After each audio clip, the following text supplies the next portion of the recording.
Vitor Caldera, President of the European Court of Auditors, has just presented the Court's report on the implementation of the Union's budget in 2013. The conclusion: the error rate is still too high. 4.7% of the budget, or €7 billion, were misspent or should never have been paid out. Fraud, waste, or simply mismanagement? We're about to find out.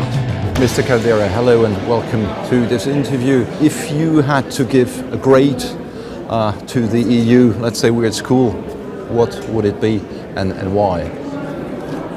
Well, we are auditors, we are not school teachers, so we don't give actually a grade but we provide an opinion on the reliability of the accounts and the underlying transactions. And in our opinion, this year we have issued clean opinion on the accounts. We say the accounts are reliable. However, we underline that as regarding the underlying transactions for payments, there still are cases of non-compliance. While reading your report, it's really interesting to see, just in this period where Jean-Claude Juncker, the new president of the Commission, announced a 300 billion program to where he doesn't even know today where the money will really come from. We'll be quite surprised to hear about that. But on the other side, it's also the question of finding the right projects. And there it seems that there is a real weak point in the Commission services. I mean, we can talk about that later, but somewhere there is a weakness in finding the right project and fund the right project.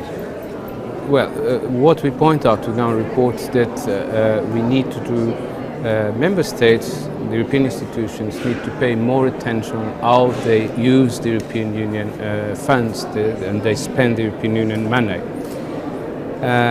In a word, I would say that what we need is to have smarter spending that brings added value and a clear European dimension to the projects and programs that are co-financed by the European Union.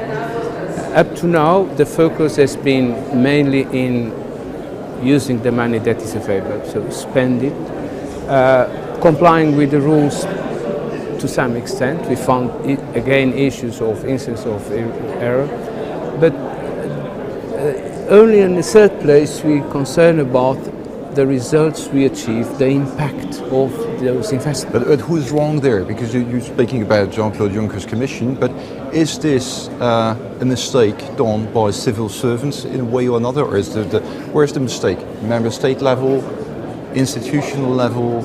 I would say that the errors occur because those who claim funds are not complying with all the requirements.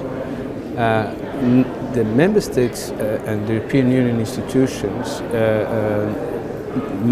primarily duty is to prevent that those claims pass through and transform in real payments. Our findings this year show that if the member states have used all the information available to prevent those situations to occur, we have, for instance, in one of the most error-prone areas, rural development, the most likely error would decline from 6.7% to 2%. We don't need more complicated rules, we don't need more controls, we need to apply what we have today, but mainly to focus on achieving results. That's it. So achieving results is one thing, but spending the money is another thing, and there it seems that there is a real big problem. It's this urge to spend all the money available. The way the budget has been, the arrangements for managing the budget have been set up until now are mainly in terms of you need to use your funds over time period, 2 years, 3 years, otherwise you risk losing it. So the incentive is there for using what we have available, otherwise you miss an opportunity. And that led in the past, and we have examples in our reports that show that, not to have I would say at the beginning the preoccupation, the concern to use those funds for the best. So we need to critically change from a culture of spending the money because the money is available to a culture that focuses on achieving results with the funds that are available. Last question.